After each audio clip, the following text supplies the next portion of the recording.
Hi guys, I'm answering another question. This is a very good question, and there's a lot of confusion on this.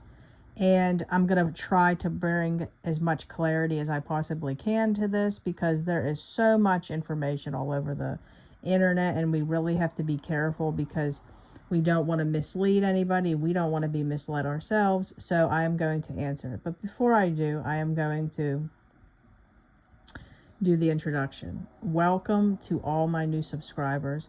And again, welcome back if you are already a subscriber and you've been here for a while. I just want to thank each and every single one of you for supporting the channel. It means so much to me.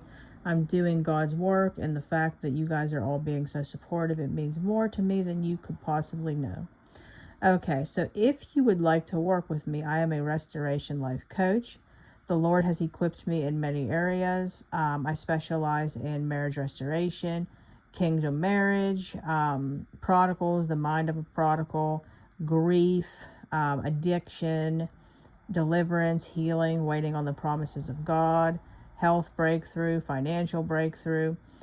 So I just wanted to point all of that out. And basically, um, we have a support group.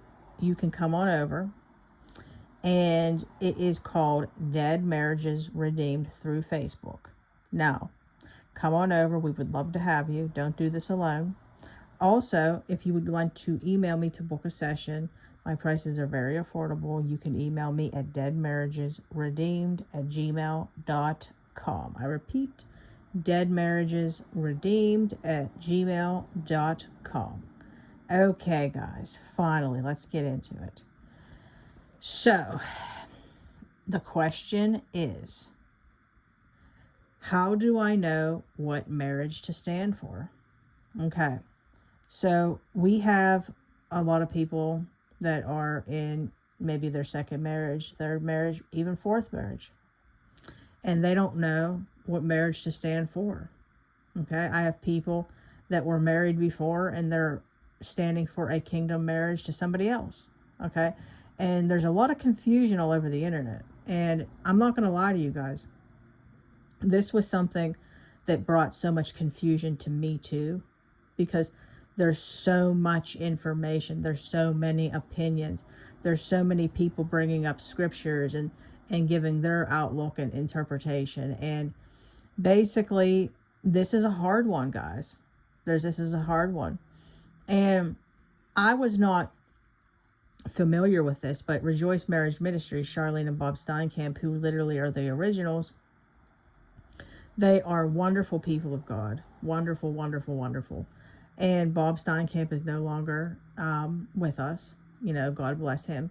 He has so many good resources that were wonderful. But they were adamant about only the first marriage being reconciled. I don't know that. Clients have told me this. I never heard that. But regardless of the fact, it doesn't mean that to disregard what they had to say. Like, there's so many people that will say, oh, people are false prophets over that. That does not mean that. People get things wrong. People maybe haven't had things revealed to them. And how do we know? Like, we don't know what God told them. But anyway, this falls under my communication lesson. I reveal to everybody about how we have to be able to receive multiple perspectives, not get offended, not get upset, and all that stuff.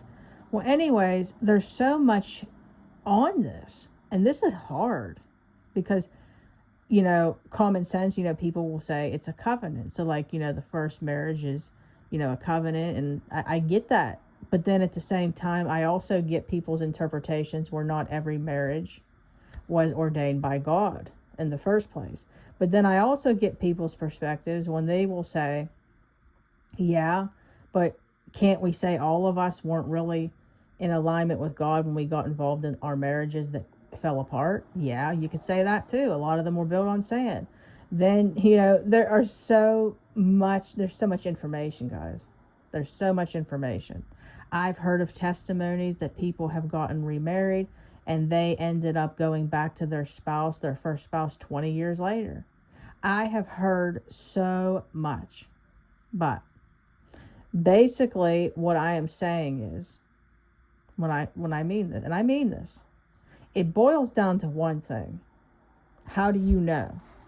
Well, there's people that say go by what the Word of God says. Well, the Word of God is very, what's the word? There's so much information in that too. Like you get a lot of things that I don't mean to, because there's no contradictory, but kind of contradict the other, you know. And this means that we need to have more clarity. We need to have more discernment. So I'm going to answer this in the easiest way that I possibly can. It boils down to you need a word from God. You need a direct word from God. Period, point blank. So, I know people that are standing for their second and third marriages. Okay? And the Lord said that He's going to restore. I know people that are going to be restored back to their first spouse. Okay? I know so many people in different situations. We have to understand the Lord works with us all differently, because we are all different. I don't know what someone went through in their first marriage, and this doesn't mean we pick at their spouse or anything, because He has love and care for us all. If you don't know that, watch the movie The Shack. It'll show that. But what I'm saying is I don't know what inner work was done in them, and because He's going to use all these situations to have us come to Him and to fully, come to salvation. So that's why we can't really look at it in a way, and we're not open-minded to that part.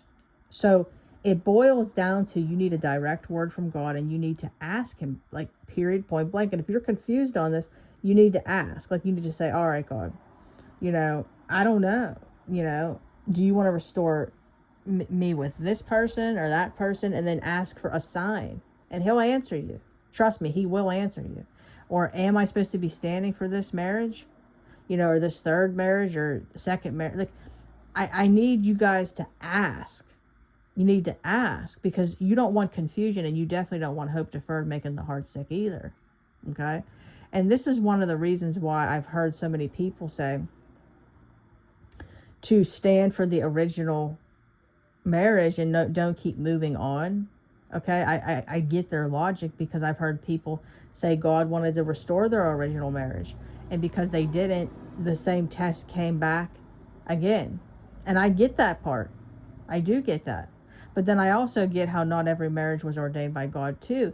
So see, again, it boils down to we need a direct word from the Lord. There's no other way around it. And you need that word from Him. Once you have that word and clarity from Him, it does not matter. It does not matter. So that's what we need. We need a direct word from the Lord. If you don't know how to do this, ask for a sign. Ask for a sign somehow. Ask for a color, to represent something. Ask for a wedding date. It could be anything. Do the word method that I teach you all to do. So I hope that answered the question really well. So if you, again, need more clarity, if you would like to work with me, you can email me at deadmarriagesredeemed@gmail.com. I repeat, deadmarriagesredeemed@gmail.com. Come on over to our Facebook group, guys, Dead Marriages Redeemed. You all have a wonderful day. Please like the video, leave a positive comment, and shalom, everybody. Bye.